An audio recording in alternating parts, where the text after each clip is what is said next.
Hello বন্ধুরা, আমার একটি কষ্টের কথা তোমাদের সঙ্গে শেয়ার করছি। আমার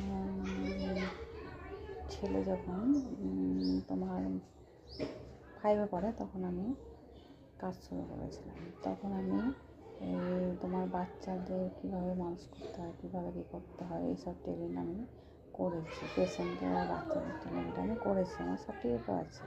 খুব কষ্ট করে করেছি। যখন ট্রেনিং করতে যেতাম তখনও কথা শুনেছি, ট্রেনিং করার পরেও কথা শুনেছি। কিন্তু আজ আমি ট্রেনিংটা করে রেখেছিলাম বলে কিন্তু আমি আজ দুটো খেতে পাচ্ছি কাজটা। হ্যাঁ, আর আমি সেলাইয়ের ট্রেনিং তোমার প্রচুর করেছি। আমি সেলাইয়ের কাজে প্রচুর জানি। মানে আমার জীবনটা হলো কী বলবো, তোমার সারা জীবন লড়াই করে বেঁচে থাকার জীবন। তো মানুষের কোনোদিন ভালোবাসা পেলাম না, ওদের সবসময় আমি অবহেলা, মানে আমার পেছনে লাগা। কোনোদিন শুনলাম না যে হ্যাঁ এই কাজটা তুমি ভালো করেছো। সব কাজ মানে সব কিছুই আমার খারাপ।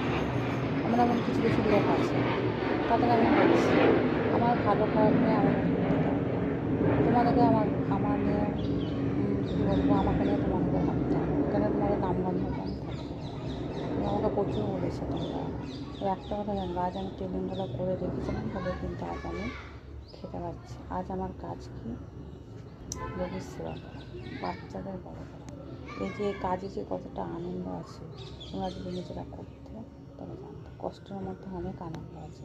আমার একটা পেশেন্ট সুস্থ করে তুললে যে মানে আনন্দটা অনুভব করতে পারবে, তোমরা পারবে না। মানে আমি কষ্ট করে কাজটা করি তো, তাই আমি জানি। তাই তোমাদের কথায় আমার কিছু গায়ে লাগে না। আর রান্নার কাজ, এই যে আমি রান্না করি, এই যে আমার দোকান ছিল, আমি কত লোককে খাওয়াতে পারতাম। এই যে পরিবেশন করে খাওয়া, রান্না করা, পরিশ্রম করে ঘাম ঝরে কাজটা একবার করে দেখি, আমার খুবই ভালো লাগে কর্মজীবন কাজ করতে। শুধু আমি তাঁতটাই বুনতে জানতাম না, তাই আমাকে অনেকজনা বলেছে যে বসে বসে খাও। সবারই দ্বারা সব কিছু হয় না তো। তোমরা যেমন চাহার তাঁত বুনতে পারো, আমি সেরকম তাঁতটা বুনতে পারবো, কিন্তু আমি অন্য কাজ করার ক্ষমতাটুকু রাখি অন্য কাজ করার ক্ষমতা রাখি। আমি কষ্ট করে রেখেছিলাম।